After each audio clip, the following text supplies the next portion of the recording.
এই যে জায়গাটায় আমরা বসেছি, এখানে ভিতরে আমরা 1 মাসের ভিতরে গিয়ে বাঁচবে কে মরবে এই সিদ্ধান্ত আমার আপনার নয়।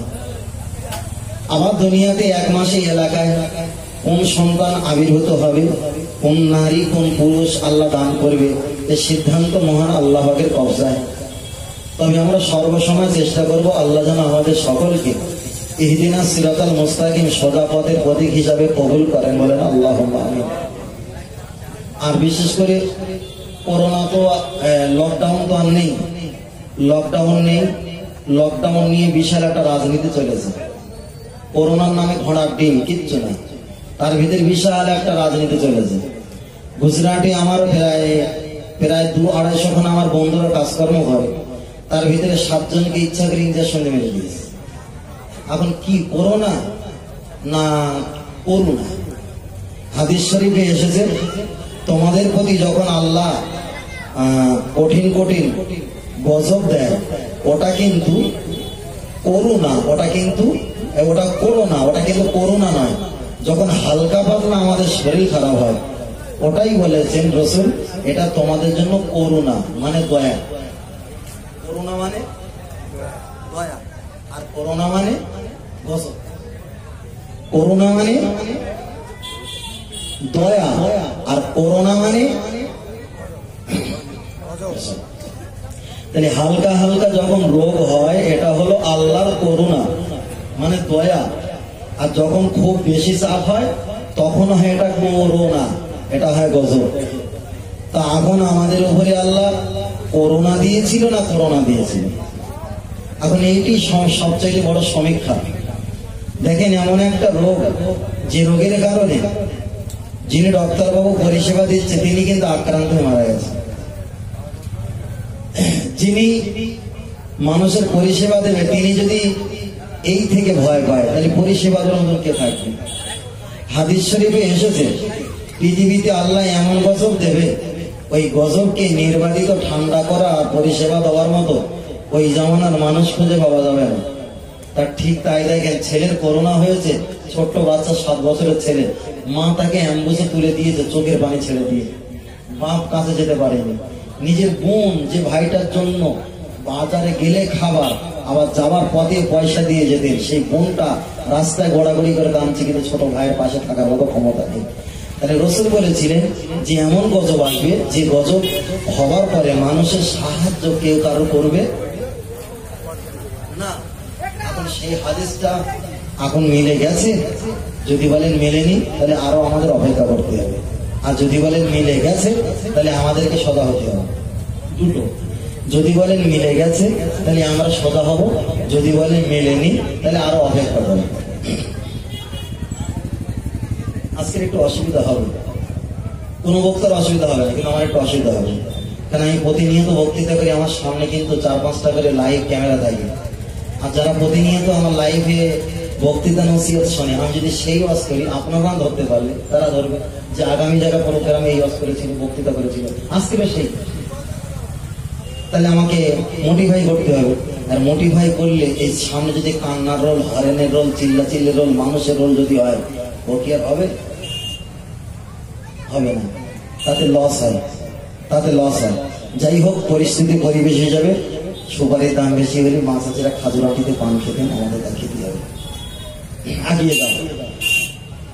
আজকের ইমাম সাহেব ভাই উনি ভালো একটা কোরআন হাদিস দিয়ে কিছু বলতে চাইছিল, স্বল্প সময়ের জন্য উনি বলার পরিবেশটা থাকেনি। আল্লাহ ওনাকে যেন দিনের খেদমত হিসাবে কবুল করেন, বলেন আমিন। কোরআন শরীফের আয়াত কিছু পড়িনি, তবে একটা পড়ি অন্তত আমানত হিসাবে। বিসমিল্লাহির রহমানির রহিম। লিমা তাকুলুনা মা লা তাফআলুন ক্বালা নবী সাল্লাল্লাহু আলাইহি ওয়াসাল্লাম যুগিনাল কুরআনা বিআসওয়াতিকুম আও কামা ক্বালা আলাইহিস সালাম।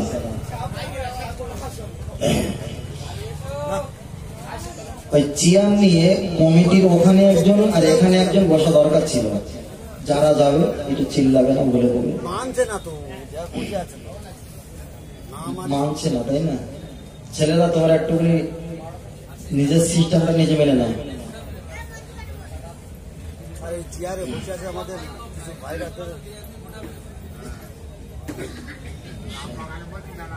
আজকের না একটা এসি ঘর তো বাবা, দামি জায়গা তো, জান্নাতের বাগান, একটা এসি ঘর। তা আমার শাশুড়ি আমার গায়ে খুব ভালোবেসে হলে খোকা একটা এসি নেবো, আমি কত দাম বলতে 60,000 টাকা দাম। মানে ফেরি না টাকায়, তাহলে যে ফেরি দেবো তাহলে কে না নেবে না। তা আমার দুটো এসি দিয়েছিল শাশুড়ি খুব আবেগ করে। তা সেই এসিতে ভাই বাস করবো, আবার একটা রেশন কার্ড লকডাউনে, মানে 25 বাচ্চা, লকডাউন কি কম বাচ্চা হয়েছে? তারা পাড়া ছিঁড়ে গেছে বাচ্চা।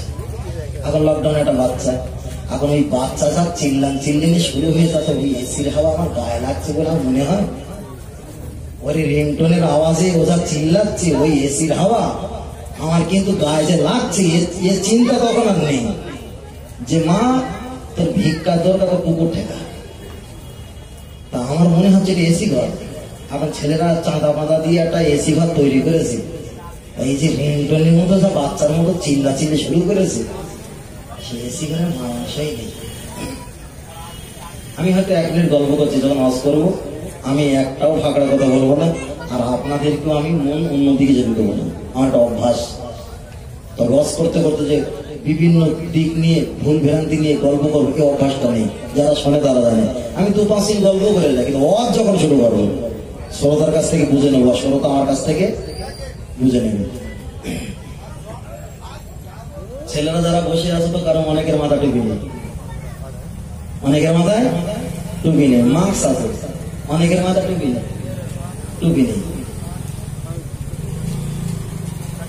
তোদের যদি আমি এখন ভলাই করি না, লাইভে গালাগালি দিতে যাই, মার পিড়িতে যাবে। বলে মফিজুল ভাই তোর এনে মুখের ভাষা ভালো না, তুই কোরআন হাদিস ওয়াজ কর, ওগুলো বলতে হয় না। আর প্রায় অবজেশন আছে। আজকে টাকা মুফতি সাহেব ফোন করেছে আমার, আল্লাহর কসম মুফতি সাহেব ফোন করেছে। বলে মফিজুল একটু ভালো করে ওয়াজ করেন। কেন? বলে মশলা যা বলতেছি সব ঠিক, কিন্তু সমাজ ওগুলো বলা ঠিক না। আরে কিচ্ছু করার নেই, পারি সাঁটকা, আমি বলে দেবো। আল্লাহ আল্লাহ আল্লাহ। قال النبي صلى الله عليه وسلم, নবী আমার হাদিস শরীফে বললেন,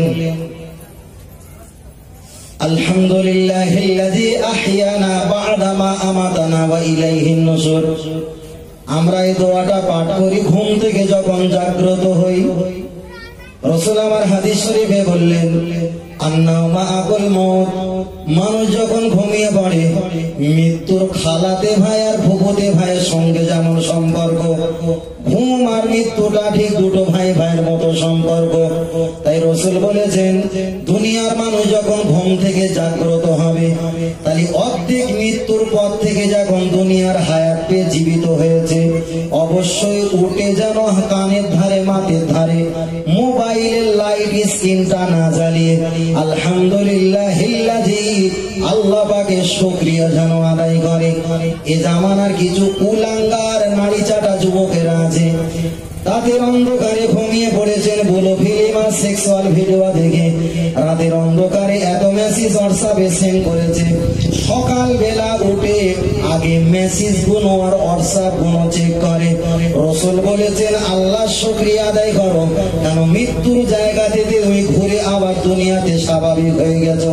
তাহলে আল্লাহ শুকরিয়া বাদ দিয়ে মোবাইলে কে ওকে কে নাই সুপারম্যান চালিয়েছে, সেখানে তার নজর যায়।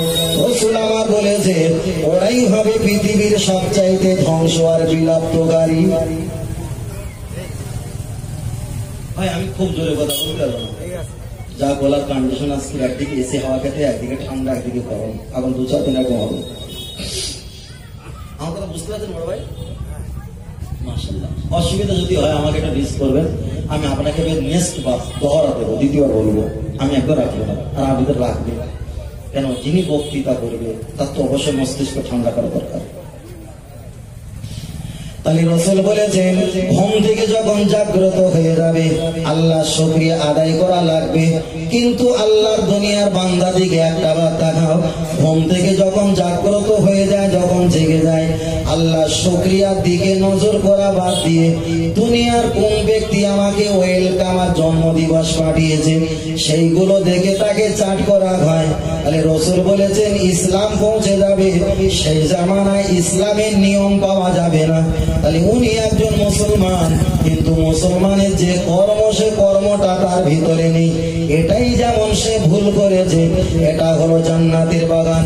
রাসূল আমার বলেছেন ইজা মারাতুম মিরিয়াদিল জান্নাত, এটা হলো বেহেশতের বাগান। তাই বেহেশতের বাগানে তো অবশ্যই টুপি পরে ঢোকাটাই মানুষত্ব কাজ। তাহলে বেহেশতের বাগানে যখন টুপি থাকবে না, তাহলে নিশ্চয়ই একথা ভিতরে বুঝতে পেরেছি। মফিজুল বক্তা, তুমি মাইকে যত কোরআন হাদিসের কথা বলো, যার টুপি পরা কাণ্ড জ্ঞান নেই, তোমার কোরআন হাদিস নিয়ে আমল করবে, এ কাণ্ড জ্ঞান কি করে হতে পারে? ওরা চেপে যাচ্ছেন কি বলেন? আসতে লাগছে আজকে মনে হচ্ছে খুব ঠান্ডা, কলা খেয়েছে আবার ঠান্ডার সময়। কলা না খেলে হয় না, সারা রাত জায়গা শরীর গরম। ওই আল্লাহুম্মা ইন্নী আউযু বিকা যে ঘরে বলতে হয়, সে লাইন ঠিক হচ্ছে না।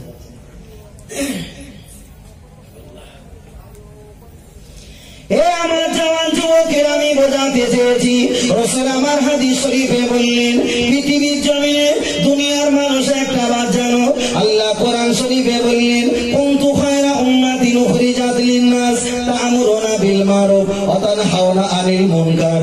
আল্লাহ কোরআন শরীফে বললেন দুনিয়ার বান্দা তোমরা খারাপ কাজের নিষেধ জারি করবে আর ভালো কাজের উপদেশ দেবে। তাহলে এই কথাটা যদি আল্লাহ আমাকে আর আপনাকে বলে, প্রথম আমি বলেছি বাবা আল্লাহ শুকরিয়া আদায় করতে হবে, মোবাইলের স্ক্রিনের দিকে তাকালে হবে না। তাহলে খারাপ কাজের বিরোধিতা করেছি। পরে বলেছি বাবা জলসা মাহফিলে বসতে গেলে মাথায় টুপি দেওয়া লাগবে। তাহলে খারাপ কাজের বিরোধিতা করেছি। তাহলে আল্লাহর কথার সঙ্গে আর আমার কথার মিল আছে না নাই?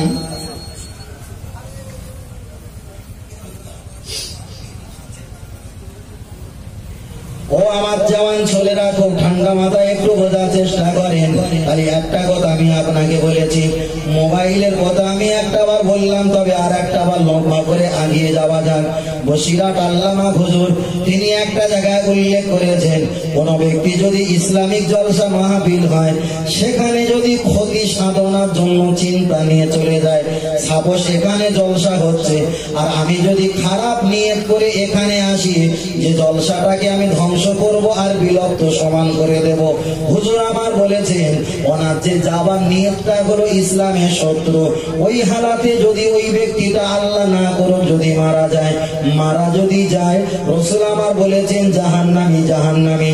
আবু জেহেল যে রাস্তা দিয়ে যেতেন, প্রতিটা পা চলতো আর কদম চলতো ধর্মের বিরোধিতা, মুহাম্মাদের ক্ষতি করার চিন্তা করত। আর কেউ যদি এখানে জলসার ক্ষতি করার জন্য চিন্তা ভাবনা নিয়ে আসে, তাহলে আবু জাহেলের চিন্তা আর এই ব্যক্তির চিন্তা পার্থক্য কি আছে?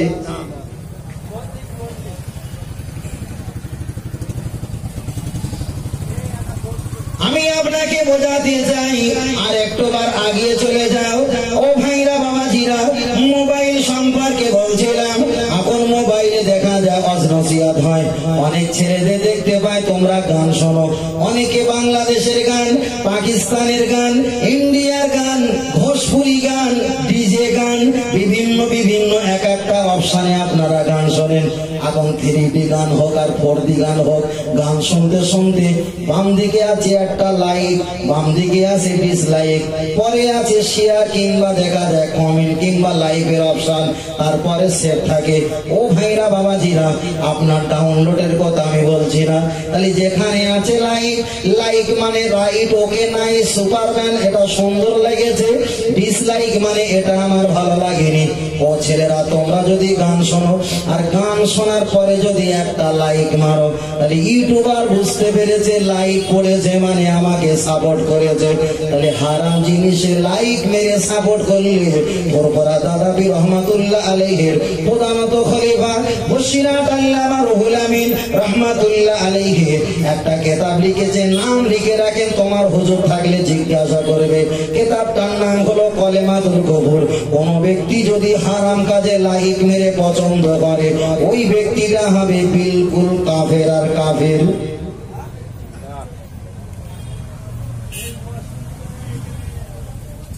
মাথায় গেছে? তাই বলেন একটা গান শুনছিলেন, সেই গানে আপনি লাইক মেরে দিয়েছেন। এখন লাইক মারা তো পছন্দ করেছেন, তাহলে ওই গানে কি আছে, কি গান আমার জানার দরকার নেই। সাপোজ একটা গান আমি আপনাদের বলি, ওই জান্নাত কি একটা গান আছে না, ওই জান্নাত কি বহুর নেই, ওই কলেজ কি এক লড়কি হে তো বহুত আছে, এরকম একটা সিস্টেমে কি গান আছে না ভাই। আমরা কি আর বিয়ে করিনি এমনি বাচ্চা হয়? আমরা কি কিছু বুঝিনি? তাহলে একটা গান যদি বলেন ওই কলেজ কি বহুর নেই, कोई जन्नत की बहुर नहीं, कोई कॉलेज की एक लड़की है बहुत अच्छी है, তাহলে জান্নাতি হুরপুরি কিছু নেই, আছে কোথায়? আছে কোথায়? কলেজে। তো বহুত अच्छी है, বিশাল খাস, বিশাল ভালো, এটাই বোঝাতে চেষ্টা। হাদিস শরীফে এসে জান্নাতের ভিতরে যে হুর গেলেমান থাকবে, ওদের থুতু যদি একটাবার পৃথিবীর জমিনে পড়ে, তামাম পৃথিবীটা খুশবু আর খুশবু। আর তোমার যে স্কুলের মানে যে সেবিকা আর মেয়েকে ভালোবাসেন, বিশাল সুন্দর, কিচ্ছু বলবো না, কিচ্ছু বলবো না, কিচ্ছু বলবো না। যদি নাকি মুখটা ধোয়ে ফ্রেশ না করা হতো, যদি ফিঙ্গারপ্রিন্টের মতন যদি সাপোর্ট পেত, কত ছেলে যে ওই মুখে চুমুন দিয়েছে, আর ও যে ওয়াকম্যানে কত ছেলে চুমুখে ওয়াকম্যানে থুতু ঢুকিয়েছে, নাকি ভুল বলছি? আর ও কি সবচাইতে হুরপুরিতে চেষ্টা হতে পারে? সবচাইতে বড় বেজন্মার তুলা, ঠিক না বেটি? ভাই আজকে আমি খুব দুর্বলতা অনুভব করছি, কিন্তু আমার ভাষা খুব মারাত্মক। সিদ্ধ না হয় কাঁচা খাও, আদিম যুগের মানুষের মতো হালকা হালকা প্রিয় খাও, তবে আমি কারোর মুখের দিকে তাকিয়ে বক্তৃতা করি, হয় শারদ না শরীর, কোনো ব্যাপার নেই। আমি আপনাকে বোঝাতে চেয়েছি, ও ভাইরা বাবাজিরা, বসিরাট আল্লামা খোঁজতে নিবন্ধনা করেছেন, খালি একটা গানে যখন লাইক মারবে ওই ব্যক্তিটা বেঈমান আর কাফের হয়ে যায়। সাপোজ আমি আপনাদের নদিয়া জেলায় এসে একটাই কথা বলি, আপনাদের এলাকার কোনো ছেলে গান শুনেছে, গান শোনার পরে একটা মাঝখানে বিজ্ঞাপন দেয়, যারা নতুন আমার চ্যানেলে ঢুকেছেন চ্যানেলটা সাবস্ক্রাইব করুন, পাশে থাকা বেল আইকনটি টিপে ঘন্টাটা বাজিয়ে দিন, আর একটু লাইক কমেন্ট করে শেয়ার করাতে একটু সহযোগিতা করুন। আমি আপনাকে বোঝাতে চেয়েছি, খালি একটা গানে যখন লাইক মেরেছেন, মুহাম্মাদি শরিয়াতের হানাফি মাসলাক হলো খারাপ কাজে উৎসাহিত আর ভালো বললে ওই ব্যক্তি যদি বেঈমান আর কাফের হয়ে যায়। আপনাদের এলাকার ছেলে একটা গানে লাইক মেরেছে, ছেলেটা নতুন বিবাহ করেছে, আর ওই গানে লাইক মারার জন্য ছেলেটা বেঈমান আর কাফের হয়ে গেছে। এটাই যদি শরিয়াতের সঠিক মসলা হয়, তাহলে যে ছেলেটা বিবাহ করেছে ওই বিবাহের জন্য যে স্ত্রীটা ওনার বুকে থাকে, ইনি যদি কাফের হয়, তাহলে কাফেরের সঙ্গে কি মুসলমানের মেয়ে বিয়ে থাকতে পারে?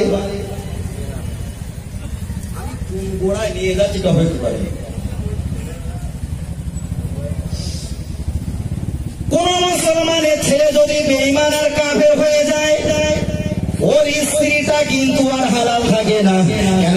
স্ত্রীটা বেগনা মাসুম, কোনো দোষ নাই। তাহলে স্ত্রীটা মুসলমান ইমানদার, তুমি হয়ে গেছো বেঈমান আর কাফের, তাহলে কাফের আর একটা ইমানদার কখনো বিয়ের বন্ধন থাকতে পারে না, বিয়েটা ভঙ্গ হয়ে গেছে। এখন এইরকম কোন ছেলে যদি গানে লাইক মেরে এইরকম যদি বেঈমান আর কাফের হয়ে যায়, ওরা যদি স্ত্রী থাকে, স্ত্রীর সঙ্গে যদি ওরা দেখা যায়, স্বামী স্ত্রী মিলনের কাজে যদি ব্যস্ততা হয়ে পড়ে, হুজুর ফতোয়া দিয়েছে বেঈমান ছেলে আর ইমানদার মেয়ে কখনো বিয়ে থাকতে পারে না। আর যদিও ওরা স্বামী স্ত্রী হিসাবে ব্যবহার করে, তাহলে একটা বেঈমানের শক্তি থেকে আর একটা ইমানদারের বাক্স থেকে যতটাই বার হবে সবকটা হারাম আর বেজম্বা বাচ্চা হবে। ও বাপজিরা, আমার কথাটা খুব ঠান্ডা করে শুনবেন। আপনারা এখানে 200-500 লোক শুনতে পারেন, টোটাল আমার বক্তৃতা লক্ষ লক্ষ মানুষ শুনবে। আমি গাঁজাকে আর এখানে নেশা করে বক্তৃতা করছি না। তাহলে একটা ছেলে যদি গান শুনে বেঈমান আর কাফের হয়ে যায়, ওই অবস্থায় যদি নিজের স্ত্রীর সঙ্গে স্ত্রী মিলন করে, তাহলে বেঈমান আর একটা ইমানদার নারীর সঙ্গে মিলনটা হচ্ছে হারাম আর হারাম। যদি নাকি ওই অবস্থায় কোনো বাচ্চা প্রসব হয়, তাহলে হারাম বাচ্চাকে বলা হয় তাকে জন্মের দোষ, যার কোনো ঠিক ঠিকানা নাই। আমি বারবার বলতে চেয়েছি, ফুরফুরা দাদা পীর রহমাতুল্লাহ আলাইহি উনি যখন হায়াতে ছিল আলহামদুলিল্লাহ ভালো, 5 হুজুর পীর কেবলা ছিল আলহামদুলিল্লাহ ভালো। আমাদের সময় আছে অনেকটা ভালো ভালো ভালো, কিন্তু এরপরে প্রজন্মিত যে বাচ্চাগুলো আসবে, হয় তাদের মা বেঈমান, না হয় তাদের বাপ বেঈমান। এর ভিতরে যতটা মিলন হবে হবে, ইমানদার আর আল্লাহওয়ালা খুঁজে পাওয়া কঠিন হয়ে যাবে। খালি ধর্মের নামে ওরা ধর্মের আওয়াজ তুলবে, লায়া বকা ধর্মের কাণ্ড জ্ঞান থাকবে না। তার কারণ ওদের গোড়ায় ভুল আছে। কোথায় ভুল? গোড়ায় ভুল। বড় পীর রহমাতুল্লাহ আলাইহি ওনার আব্বা জান আবু সালেহ মুসা জাঙ্গি পরের মালটা ভেসে যাচ্ছিল রাস্তা দিয়ে, উনি কুড়িয়ে নিয়েছে, হাত ধুয়ে একটু খেয়েছে। যে খাওয়ার পরে ওই বাড়িওয়ালার কাছে গিয়ে ক্ষমা চাইছে, ক্ষমা করেনি। ও বাপজিরা ভাইরা, বাড়িওয়ালা বলল, যে হাত দিয়ে তুমি আমার না বলে জিনিসটা খেয়েছো, ওই হাত দিয়ে ওই গাছের গোড়ায় পানি ঢালা লাগবে। ওনার সাওয়ারি অমৃতে দেখতে পাওয়া যায় 12টা বছর ধরে একটা আপেল ভেসে যাচ্ছিল, আর ওই আপেল খাওয়ার পর পাপের প্রায়শ্চিত ক্ষমার জন্য 12টা বছর ধরে ওই আপেল গাছের গোড়ায় পানি ঢেলেছে। তাহলে সন্তানটা কতটা ভালো, আর ওর গর্বে ওর ঔরসে যত আল্লাহ সন্তান দিয়েছে, পৃথিবীর শ্রেষ্ঠ আল্লাহর ওলি তিনি হলেন আব্দুল কাদের জিলানী। বাপ যদি কানে ওয়াকম্যান দিয়ে যদি রাস্তা যেত, ওর বাচ্চা কি আল্লাহর ওলি হবে না কুলাঙ্গার হবে?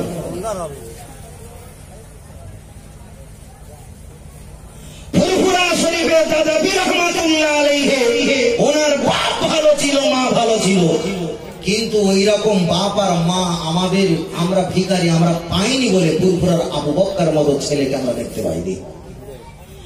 বসিরহাট আল্লামা হুজুরের বাপ মা যতটা ভালো ছিল, ওই রকম বাপ মা আমাদের সমাজে বাপ মা নাই বলে তাই বসিরহাট হুজুরের মতো ছেলে জীবন ভোর হারিয়েছে পাবো না।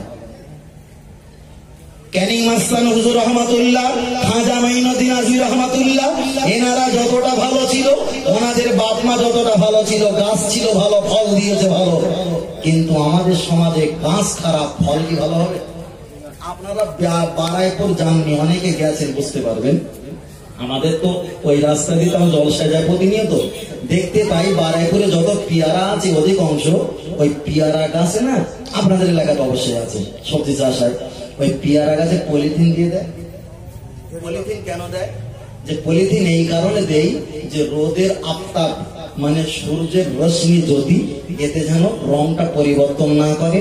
আর অনেকে পাট, তেরেঙ্গা, গুটকা, শেকড়, গোয়া, হরিকতি, আমলকি, বড়া, অর্জুন, কালমেঘ, রজনী, বিমল, তুলসী, শেকড়, চুটকি, মোসাফির হেন তেন খেয়ে যে শীতগুলো ফেলবে, এগুলো যেন গাছের পাতায় কিংবা গাছে কিংবা ওই ফলে যেন না লাগে। তাই ওকে দিয়েছে একটা মাস্ক মানে একটা পলিথিন জড়ি দিয়েছে, রংটা হয়েছে পরিষ্কার, কোনো গাছের ফলের সঙ্গে ভিড়বে না। গাছ রংটা হয়েছে ভালো, সুন্দর, তুলতুলে, খেতেও মজা, উপরে পরিষ্কার, ভিতরেও পরিষ্কার। আপনার বাড়ি ধারে পেয়ারা গাছ আছে, ঢাকা দেন না, পর্দা করবেন না, মাস্ক লাগাবেন না, দেখেন দিনই একটুকুনি হবে 8-10টা পোকা এসে খাওয়া শুরু করে দেবে। আচ্ছা, যে গাছটা ঢাকা দেই, ফলটা পলিথিন দিয়ে মাস্ক মতন ঢাকা দেওয়া হয়নি, ওই গাছের ফলের যদি ওই কন্ডিশন হয়, ওর বাচ্চা কেমন হবে? আর যার ঢাকা ছিল, পর্দা করা ছিল, ওর যদি এত সুন্দর চেহারা হয়, ওর ফলটা 18% না হলে অন্তত 15% হবে। আমাদের বাপ মা হলো গাছ, ঠিক আছে, আমরা হলাম ফল। এখন আমরা যদি কানে ওয়াকম্যান দিয়ে যদি গুলোতে 24 ঘন্টা ওয়াকম্যানে চুমু খাই, তাহলে আমাদের প্রজন্মিত ছেলেগুলো যেগুলো আসছে সেগুলো কিরম হবে?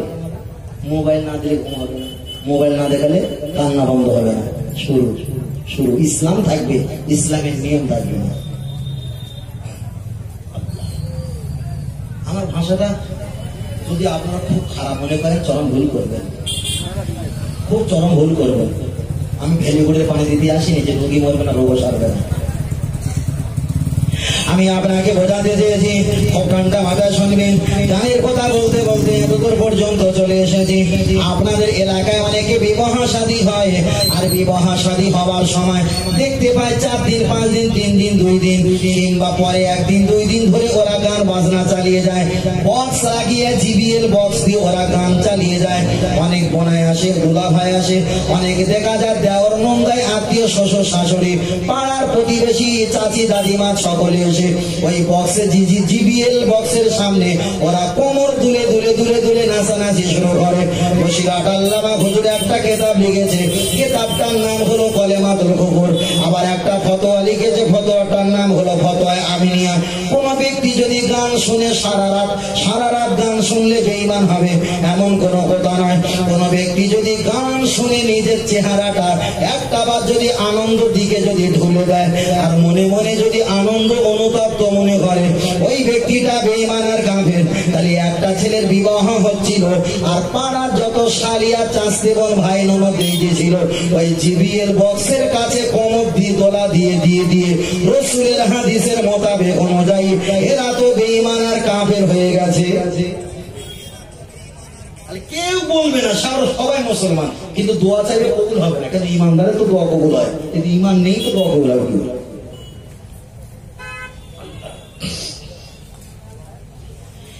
আমার জওয়ান যুবকের, আমি আপনাকে শত্রুতা করে বক্তৃতা করি না। আপনার সঙ্গে আমার কোনো ব্যবসা লেনদেন নাই, আপনার সঙ্গে জমি সম্পত্তির জন্য আমার সঙ্গে কোনো লেনদেনে অশান্তি নাই। আল্লাহর কোরআন বলেছে ভালো কাজে উৎসাহিত করো, খারাপ কাজকে ভয় দেখিয়ে বাধা প্রদান করো। তাই আমি একদিকে ভালো কাজের কথা বলবো, অপরদিকে খারাপ কাজের ভয় দেখিয়ে তোমাদের বাধা প্রদান করব। আল্লাহ নবীকে জিজ্ঞাসা করলেন, ইয়া রাসূলুল্লাহ, হাবিবাল্লাহ, একটাবার আপনি বলেন পৃথিবীর জমিনে সবচাইতে আলেম কারা? এই কথাটা হযরত ওমর ফারুক কাবে আহবারকে জিজ্ঞাসা করলেন, ও আল্লাহ নবী, সাহাবা একটাবার বলো পৃথিবীর জমিনে সবচাইতে বড় আলেমকে? কাবে আহবারে কথা শুনে বলেছিলেন, ক্বালা আল্লাযিনা ইয়ালামুনা বিমা ইয়ামালুন, যে আলেমটা দুনিয়াতে লেখাপড়া যতটাই করেছে আর ততটাই সাধারণ মানুষকে ভয় দেখিয়ে আর আশা দেখিয়ে বক্তৃতা করে বিদায় নেয়, ওই ব্যক্তিটা হলো সবচাইতে বড় আলেম। তবে আবার জিজ্ঞাসা করলেন, আমা আখরাজাল ইলমা মিন কুলুবিল উলামা, কোন কোন আলেম বক্তৃতা করে না রোগী মরবে না রোগী সারবে, এমন এমন বক্তৃতা করে, এর কারণটা কি? কাবে আবার ঝট করে বলে দিয়েছে, উনি হলো আলেম রবি দারজাল। ওয়ালা তামাও, ওই আলেমটা দুনিয়ার মানুষের কাছে ভালো হবে, আর তাওয়া তার টাকা নেবার লোভ লালসায় পাপের কাজকে রেখে দিয়ে যে ওয়াজ করার কোনো প্রয়োজন নেই, সেই ওয়াজ করে সমাজ থেকে বড় হয়ে বিদায় নিয়ে চলে যাবে। আমি আপনার এখানে বসে বসে হজের ওয়াজ করতে পারতাম, কারণ হজ তো বছরে একবার, তাহলে ওই দোকান সম্পর্কে বিজ্ঞাপন দিয়ে লাভ নেই। আমি আপনার কাছে যাকাতের কথা বলতাম, যাকাত তো বছরে একবার দিতে হয়, ওই দোকানের মাল আমি বিক্রি করব না।